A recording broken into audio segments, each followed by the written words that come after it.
আমাদের তো পুরাটাই ভর্তুকি। ঢাকা ইউনিভার্সিটি যেটা দিচ্ছে আমাদের যে ন্যাশনাল বাজেট এখন যা আছে তার চেয়ে যদি 40% কম থাকতো, এটা কিন্তু আরও এটা ডিস্ট্রিবিউশনটা আরও ভালো হতো। যখন যে সরকার থাকে তাদের মতাদর্শী একজন ভাইস চ্যান্সেলর এখানে বসিয়ে দেওয়া হয় এবং পরবর্তীতে সবাই থেকে অনুকরণ করা শুরু করে। ক্যান্টিনে আসলে কোনো ভর্তুকি দেওয়া হয় না। এখানে যেটা হয় সেটা হচ্ছে যে এখানে ক্যান্টিনের যে ম্যানেজার, উনি যে আমাদের ক্যান্টিনটা ব্যবহার করছেন, এখানে উনি যে গ্যাস ব্যবহার করছেন, এই গ্যাস কিন্তু এই গ্যাসের দাম উনি দিচ্ছেন না, এই ইলেকট্রিসিটি পানির বিল এগুলো দিচ্ছেন না, ওইটাকে হয়তো আমরা ভর্তুকি বলতে পারি। আমাদের তো পুরাটাই ভর্তুকি। ঢাকা ইউনিভার্সিটি যেটা দিচ্ছে আমাদের যে ন্যাশনাল বাজেট, এখান তো ছাত্রদের কাছ থেকে আমরা কত পাই, এখন এখন কত টাকা জন্য আমাদের এরকম খুব সামান্য একটা টাকা, এটা একটা নামমাত্র আর কি, কিন্তু পুরাটাই ভর্তুকি। কিন্তু এখানে এই ভর্তুকিটা যদি ছাত্র সংখ্যা কম হইতো, যে এখন যা আছে তার চেয়ে যদি 40% কম থাকতো, এটা কিন্তু আরও এটা ডিস্ট্রিবিউশনটা আরও ভালো হতো। এবং সেক্ষেত্রে হয়তো আমরা ক্যান্টিনের খাবার যে ছাত্ররা কিনে খাচ্ছে সেখানেও কিন্তু একটা ভর্তুকি দিতে পারতাম আমরা।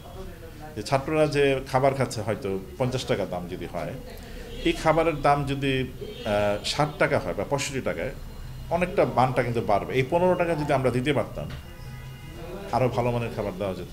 এটা এটা আমার কাছে মনে হয় যে আমরা বেশিরভাগ ক্ষেত্রে অতিরিক্ত শিক্ষক নিয়োগের জন্য এই কাজটা করেছি।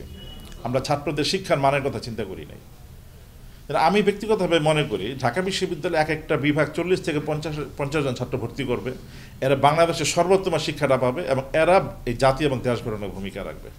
ওই জায়গায় ঢাকা বিশ্ববিদ্যালয়ে যাওয়া উচিত ছিল। মাঠের অলরাউন্ডার আমি, আর ঘরের অলরাউন্ডার টাইলক্স।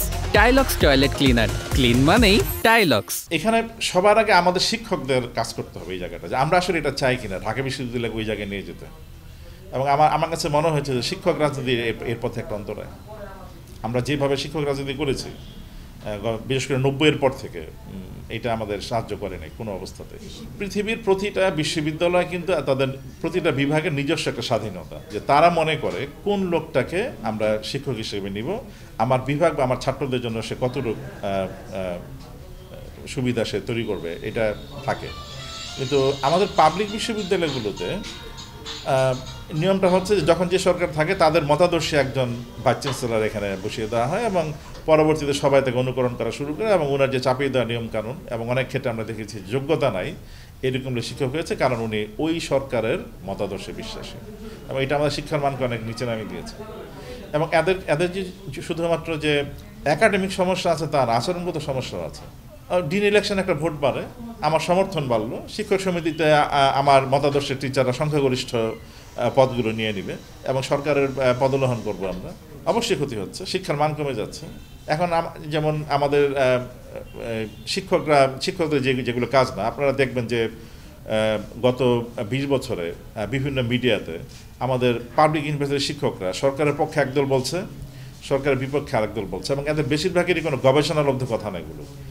উনি অন্ধভাবে কোনো একটা আইডিওলজিতে বিশ্বাস করেন, ওই পক্ষে উনি কথা বলছেন। আমি তো এরকমও দেখেছি যে আবু সাইদ পুলিশের গুলিতে মরেছে কিনা ঢাকা বিশ্ববিদ্যালয়ের একজন শিক্ষক সেটা বলছেন, উনি সন্দেহ তৈরি করছেন যে আবু সাইদ পুলিশের গুলিতে মরে নাই। আমাদের শিক্ষকদের কাজ কিন্তু এটা না। আমাদের মূল কাজ হচ্ছে ছাত্রদের মানুষ করা, কারণ ভবিষ্যতের নেতৃত্ব তৈরি করা।